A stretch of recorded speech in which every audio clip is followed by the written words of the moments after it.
A pivot is the ultimate social emergency button for when a conversation feels like it is dying or getting uncomfortable. Everyone has been in that moment where the silence gets too heavy or you realize you just said something weird. Instead of panicking or staring at your shoes, you simply use a pivot to jump into a new topic. To do this effectively, you need to have a few go-to phrases ready in your mind. You can start by saying something like, "That actually reminds me of a crazy thing I saw earlier today." By using the word reminds, you create a fake bridge between the awkward moment and a fresh story. It does not even have to actually be related to what you were talking about before. The goal is to move the focus away from the awkwardness as fast as possible. Another way to pivot is to ask a completely random but high-energy question. You could say something like, "Hey, I have been meaning to ask you for a recommendation on a good place to eat around here." This works because people love giving advice, and it immediately changes the vibe from quiet to helpful.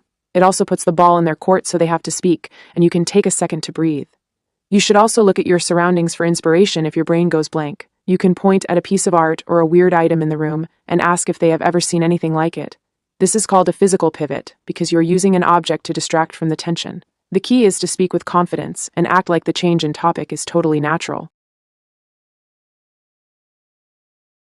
If you make a mistake and say something embarrassing, you can pivot by making a quick joke about yourself and then asking the other person a question about their life. This shows that you are not bothered by the slip-up and you are more interested in them than in your own mistake. Most people will be relieved that you changed the subject and they will happily follow your lead. The most important part of the pivot is speed and energy. Do not wait for the silence to last more than 5 seconds before you make your move. If you act quickly, the other person will barely remember the awkward part, and the conversation will keep flowing smoothly. It is like hitting the reset button on a video game so you can start a fresh round without any of the old stress.